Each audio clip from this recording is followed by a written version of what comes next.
ఓం శ్రీగురుభ్యో నమః. హరి ఓం. ఓం జగతం పితరం వందే పార్వతీ పరమేశ్వరం. సర్వం శ్రీ జగదాంబికా లలితా పరాభట్టారికి అనుగ్రహకటాక్ష ఫలసిత్యర్థం. జనవరి 12వ తారీఖు నుంచి ఫిబ్రవరి 15వ తారీఖు వరకు కూడా వృషభ లగ్నంలోకి శనీశ్వరుడు ఏకత్వంలో ఉండడం వల్ల మేషం నుంచి మొదలు పెట్టుకొని మీనరాశి వరకు కూడా ఏ విధమైనటువంటి లోటుపాట్లు జరుగుతున్నాయి, ఆర్థికంగా జనవరి 12వ తారీఖు నుంచి ఫిబ్రవరి 15వ తారీఖు వరకు కూడా ద్వాదశ రాశుల వారు ఆర్థికంగా స్టెబిలిటీ ఉండేటువంటి ఏర్పాట్లు ఏమన్నా ఉన్నాయా, ఎటువంటి ప్రమాదాలు ఏమన్నా జరిగేటువంటి అవకాశాలు కలుగుతున్నాయా, కృత అప్పులు తీర్చేటువంటి యోగం ఏమన్నా ఉందా, కొత్త అప్పు చేయకుండా జీవితాన్ని సక్రమంగా సాగిస్తూ లక్ష్మీ కటాక్షం కలిగేటువంటి అవకాశం ఏమన్నా ఉందా అనేటువంటి విషయాలు గోచార రీత్యా మేషం నుంచి మొదలుపెట్టుకుని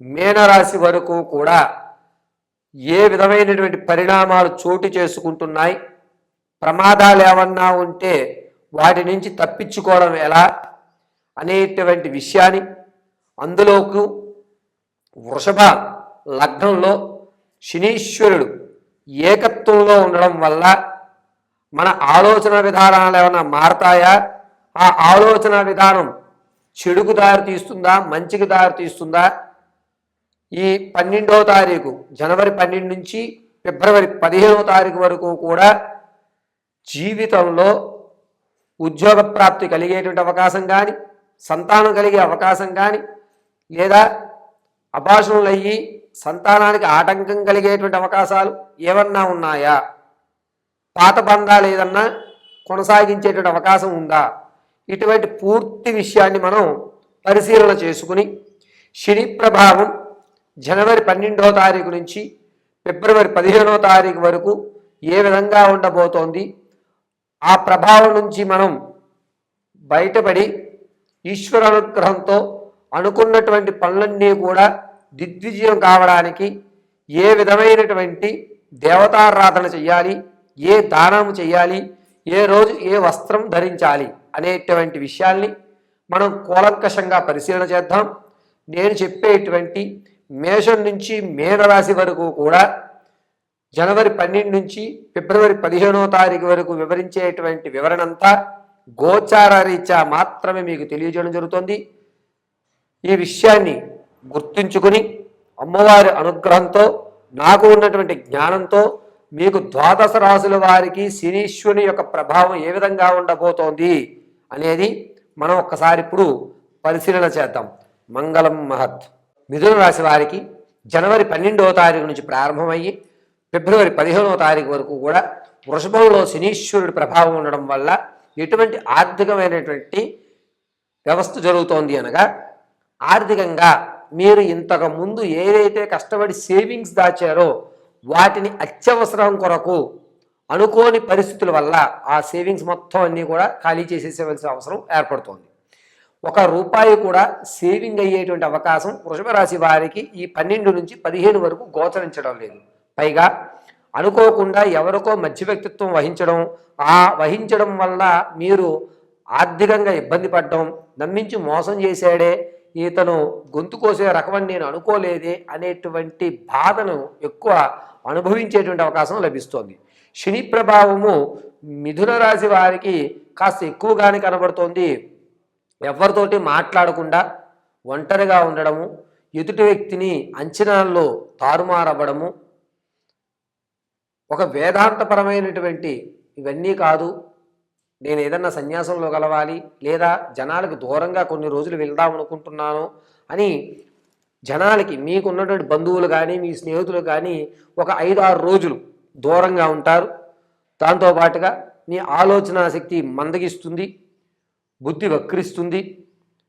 మీరు అనుకునేటువంటి పనులు కాకపోవడంతో నాకు 2026 ఏం కలిసి రాదేమో, ఏంటి మొదట్లోనే నేను ఇలా డీలా పడిపోతున్నాను, ఎందుకు ఇలా జరిగిపోతుంది అని ఒక అపోహ భ్రాంతిలో మీరు బతకడం అనేది జరుగుతుంది.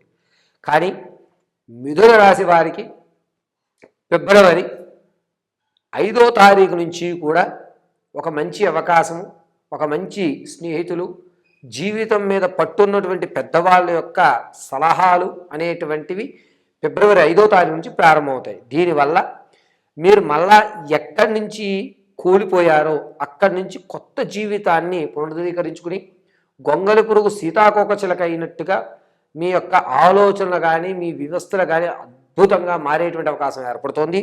అధైర్యపడకండి. ప్రతిదీ కూడా ఈశ్వరుడి అనుగ్రహంతో జరుగుతుందని నమ్మండి. మీరు డీలాపడినా, మీరు ఆనందపడినా, మీరు బాధపడినా, ఒకళ్ళు మిమ్మల్ని వెన్నుపోటు పొడిచినా సరే మిథున రాశి వారు ప్రతిదీ కూడా ఈశ్వరార్పణం అని ఈశ్వరుడికి వదిలేయండి. వచ్చేటువంటి ఫిబ్రవరి తర్వాత మీకు అద్భుతమైనటువంటి అవకాశాలు కలుగుతున్నాయి. ఆర్థికంగా కూడా నిలబడేటువంటి అవకాశం ఫిబ్రవరిలోనే ఉంది. జనవరి కొంచెం గడ్డు కాలంగా చెప్పవచ్చు. వ్యాపారస్తుల విషయంలో కూడా వ్యాపారం స్థలం బాగాలేదేమో, నేను వేరే చోటకు మారుస్తే బాగుంటుంది అని అనుకోవడం, ఖచ్చితంగా వ్యాపారాన్ని స్థానభ్రంశం చెందించడం జరుగుతుంది. దీనివల్ల మీకు కొద్దిగా ఆర్థిక భారం ఎక్కువ అవుతుందే తప్ప ఎటువంటి మార్పు ఉండదు. జనవరి ఫిబ్రవరి నెలలో 2 నెలల్లో కూడా మీరు వ్యాపారంలో వచ్చేటువంటిది రాబడే అనుకుని వదిలేయండి. అంతేగాని స్థానచలనం చెయ్యొద్దు. వాస్తులో ఉన్నటువంటి ఈ యొక్క సామాగ్రిని సర్దుకోవడం ఇటువంటివి చెయ్యొద్దు. ఈశ్వరానుగ్రహం అని మాత్రమే మీ యొక్క వ్యాపారాలని వదిలిపెట్టుకోవడం చాలా మంచిది. మిథున రాశిలో ఉన్నటువంటి వారికి వివాహం కొరకు చూసే ఫలమైతే కనుక ఫిబ్రవరి 12వ తారీఖు నుంచి కూడా మంచి అవకాశాలు కనబడుతున్నాయని చెప్పచ్చు. 12 నుంచి 15 వరకు కూడా మీ దగ్గర వాళ్ళే మీకు ఇంతకుముందు విడిచిపెట్టిన సంబంధం వాళ్ళు మళ్ళా తిరిగి వస్తారు. చక్కగా అన్నీ కూడా ఆలోచించుకుని మీకు ఓకే అనుకుంటే ముందుకు సాగండి. ఎక్కడా కూడా ఏ ఇబ్బంది కూడా కలగడం లేదు. మిథున రాశిలో ఉన్నటువంటి వారు వృషభ లగ్నంలోకి శనీశ్వరుడు ఏకత్వంలో ఉండడం వల్ల ఆరోగ్యం విషయంలో పక్కటెముకలు కానీ లేదా గ్యాస్ట్రిక్ ట్రబుల్స్ కానీ ఎక్కువయ్యేటువంటి అవకాశం ఏర్పడుతుంది. కాస్త ఆహార నియమాలు పాటించుకోవడం చాలా ఉత్తమము. పైగా మిథున రాశి వారికి జనవరి 22వ తారీఖు నుంచి ప్రారంభం చేసుకుని ఫిబ్రవరి 2వ తారీఖు వరకు కూడా శరీరం మీద కాస్త చర్మ వ్యాధులు కానీ లేదా నేను చెప్పినట్టుగా గ్యాస్ట్రిక్ కానీ ఈ పక్కటెముకలు లాగడము, కడుపులో ఏదో బర్నింగ్ మంటగా అనిపించేటువంటి ఒక ఫీలింగ్ అనేటువంటి కనబడ్డము, ఎంత వైద్యుని దగ్గరికి వెళ్ళినా ఆ రోజుకి ఉపశమనమే తప్ప పరిష్కారం కనబడకపోవడం అనేది జరుగుతుంది. ఫిబ్రవరి 10వ తారీఖు తర్వాత ఆ వ్యవస్థ అంతా కూడా కొంచెం తగ్గడం, మీరు మళ్ళా పాత వ్యక్తులుగా మీరు మారడం అనేది జరుగుతుంది. ఆరోగ్యం విషయంలో కొంచెం మిథున రాశి వారు జాగ్రత్తగా ఉండాలి. అయితే మిథున రాశి వారు వ్యాపారం కొరకు ఎవరైతే చూస్తున్నారో మీ వ్యాపారాలు ప్రారంభం చేయాలనుకుంటే కనుక ఈ జనవరి 28వ తారీఖు నుంచి చక్కగా మీరు ప్రారంభం చేయండి. మీకు కలిసి వస్తుంది.